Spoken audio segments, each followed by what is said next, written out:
Komið sæl og velkomin heim í stofu, ég heiti Bryndís Svavarsdóttir. Í dag 8. september 15. sunnudagur eftir þrenningarhátíð. Þema dagsins eitt nauðsynlegt og í því sambandi eru allir textarnir mjög áhugaverðir.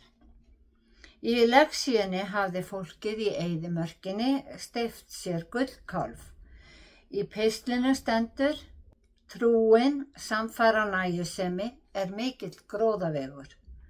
Því ekkert höfum við inn í heiminn flutt og ekki getum við heldur flutt neitt út þaðan. Og í Guðspjallinu segir Pétur við Jesú: Við höfum yfirgefið allt þín vegna. En við skulum byrja þessa stund eins og alltaf á því að signa okkur og við segjum saman í nafni Guðs, Föður, Sonar og Heilags Anda. Amen. Þema dagsins í dag eitt nauðsynlegt. Og texta dagsins má túlka sem umfjöllun hvað sé verðmætast í lífinu. Lexían sagði að fólkinu hefði verið farið að lengja eftir að Móse kæmi niður af fjallinu og Levítinn Aron af öllum mönnum, bróðir Móse, hafi steypt gullkálf handa fólkinu. Aron gekk með Móse fyrir faró og saman leiddu þeir þjóðina út af Egyptalandi. Þess vegna maður hugsi yfir ákvörðun Arons hann sagði við mennina: Slítið gullhringana úr eyrum kvenna ykkar, sona og dætra og færi mér. Hann tók við þeim, bræddi og steypti úr þeim kálf. Þegar fólkið sagði síðan að gullkálfurinn væri Guð Ísraels, þá reisti hann altari við kálfinn og boðaði að halda drottni hátíð daginn eftir. Í Egyptalandi var faró Guð landsins og fjöldi guða og stytta voru tilbeðin, en hebreska þjóðin hafði aðeins einn Guð, Guð almáttugan, og lexían segir að menn voru orðnir óþolinmóðir. Þeim til málsbóta þá var Móse ekki kominn niður af fjallinu með boðorðin og lögmálið. Við getum aðeins íhuga hvort að það sé samt sem áður haldlítil afsökun. Því Ísraelsmenn biðu eftir að Guð frelsaði þá úr ánauðinni og þeir fylgdu Móse vegna þess að hann flutti þeim svohljóðandi skilaboð frá Guði. Drottinn Guð feðra ykkar, Guð Abrahams, Guð Ísaks og Guð Jakobs hefur sendt mig til ykkar. Þessi yfirlýsing gefur til kynna einn Guð sem alls ekki kálfur úr gulli. Fólkið hafði strax misst sjónar af hinu sanna verðmæti að eiga þann Guð sem frelsar, þann sem leiðir þig út úr ánauðinni, þrælahúsinu, þann sem fer fyrir þér, því honum annt þig. Sagan af Nóa hefur lifað meðal þjóðarinnar. Nói hafði reist altari þegar flóðinu sjatnaði og fórnað Guði brennifórn og Aron færði Guði brennifórn á altarinu fyrir framan kálfinn og leiddi fram dýr til heillafórna. Fólkið át og drakk og skemmti sér. Þegar drottinn sagði við Móse að hann ætti að fara niður af fjallinu, því þjóðin hafi steypt sér í glötun, þeir hafi vikið af hans vegi þegar þeir féllu fram fyrir kálfinum, hafi fært kálfinum slátufórnir og sagt hann vera Guð Ísraels. Menn voru frelsinu fegnir en fljótir að gleyma hver frelsaði þá. Og leiðtoginn sem var Aron á meðan Móse var upp á fjallinu lét afvegaleiðast til að þóknast lýðnum. Guð alltaf hinn sami, reglur hans hafa ekkert breyst, en þær voru settar til þess að við sæjum hvernig við erum. Hvernig við getum sveiflast eftir hentisemi eins og strá í vindi. En Guð fyrirgefur þau brot og veitir okkur sína náð ef við höldum fast í trúna á hann. Í pistlinum í fyrra Tímóteusarbréfi minnir höfundurinn lesendur bréfsins á nægjusemi. Því allslaus komum við í heiminn og allslaus kveðjum við þennan heim.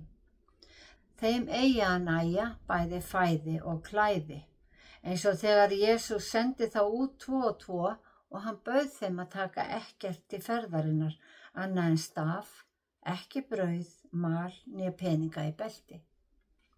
Þeir skyldu hafa skó á fótum en ekki 2 kyrtla.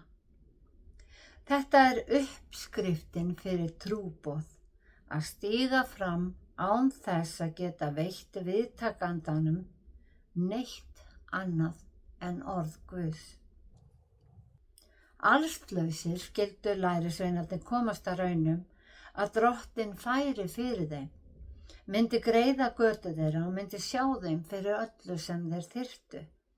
En svona aðferð við trúboð hefði aldrei gengið ef hinn almenni borgari hefði ekki átt eitthvað. Geta veitt þeim viðtöku, gefið þeim mat og húsaskjól. Það er ekki Guðs vilji að við séum öll snauð. Hann varar okkur aðeins við að dýrka auðæfin og velgengnina, því fégindin er rót alls ills og hefur villt marga frá trúnni, skrifar höfundurinn. En trúin, skrifar hann, er mikill gróðavegur, hún er vegurinn til lífs í fullri gnægð.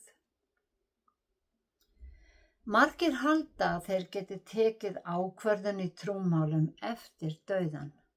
En ég segi ykkur, þá hefði Jesús ekki þurft að koma og allt trúboð væri óþarft. Jesús kom, við þurfum að taka ákvörðun í þessu lífi, því trú eða trúleysi er það eina sem við tökum með okkur fram fyrir hásæti Guðs. Trúarjátningin var samin til að innifela öll atriði trúarinnar á hina heilögu þrenningu og í henni játum við að við trúum að Jesús siti við hægri hönd Guðs og mun þaðan koma að dæma lifendur og dauða. Þess vegna fjalla Guðspjöllin og bréf postulana nauðsyn þess að varðveita trúna í hjartanu, forðast alla fíkn en stundar réttlæti, guðrækni, trú, kærleika, stöðuglyndi og hógværð, berjast trúarinnar góðu baráttu. Og í þessari baráttu geta vinirnir skipst í hópa, sumir vaxa frá manni og maður eignast aðra. Á tímum Jesú gátu trúskipti kostamenn fjölskyldu, vini, heimili og atvinnu. En Guðspjöllin segja lítið sem ekkert fjölskyldu hagi lærisveinanna. Í Guðspjallinu sagði Pétur við Jesú, við yfirgáfum allt sem við áttum og fylgdum þér. Við vitum ekki hversu stóra fjölskyldu Pétur átti, en Matteusar Guðspjall segir okkur að Jesús hafi læknað tengdamóður hans af sótthita. Pétur er í raun að spurja Jesú, hvað fáum við í staðinn fyrir að fylgja þér? Og svarið var ekki aðeins til Péturs, heldur til allra lærisveinanna. Hann sagði, sannarlega segi ykkur að enginn hefur yfirgefið heimili, konu, bræður, foreldra eða börn vegna Guðs ríkis án þess að hann fái það margfalt aftur á þessum tíma og í hinum komandi heimi eilíft líf. Að fá margfalt aftur á þessum tíma getur ekki táknað annað en að Guð hafi margfaldlega blessað framfærslu fjölskyldunar á meðan lærisveinn var í trúboðinu.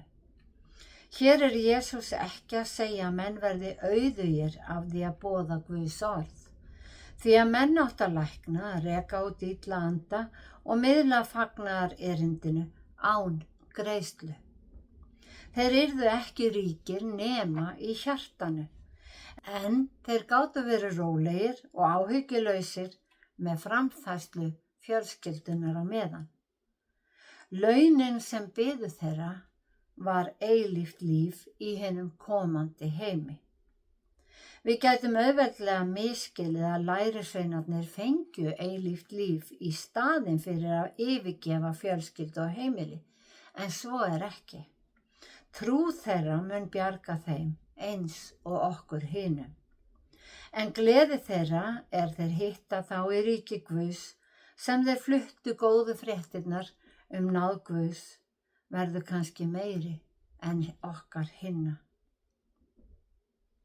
Mitt ríki er ekki af þessum heimi og ég er ekki af þessum heimi, sagði Jesús. Og Guð mun gera alla hluti nýja. Í ríki Guðs eru hin einu sönnu verðmæti. Já, þemað í dag er eitt nauðsynlegt og ég hef talað aðeins í kringum það í þeirri von að hver og einn sjái hvað þetta eina er. En það er að sjá hinn sönnu verðmæti sem felast í því að játa trúna á Guð. Ekkert er eins mikilvægt í þessu lífi, því það er Guð sem fer fyrir okkur í lífinu, leiðir okkur, vísar okkur veginn með orði sínu, gefur styrk á erfiðum stundum og leiðir okkur út úr þrælahúsi þessa heims yfir í sitt ríki. Það er auðvelt að glepjast af kenningarvindum annarra trúarbragða að það nægi að vera góð manneskja. Vissulega gefur það okkur betra líf hér, en ef trúna vantar, þá nær það ekki lengra. Óttist ekki trú þú aðeins, sagði Jesús. Ég er upprisan og lífið, sá sem trúir á mig mun lifa þótt hann deyi. Og hver sem lifir og trúir á mig mun aldrei að eilífu deyja. Já, loforð Guðs ná út fyrir gröf og dauða. Drottinn blessi þig og varðveiti þig. Drottinn láti sína ásjónir lýsa yfir þig og sé þig náðugur. Drottinn upplyfti sínu augliti yfir þig og gefi þér frið. Í Jesú nafni. Amen.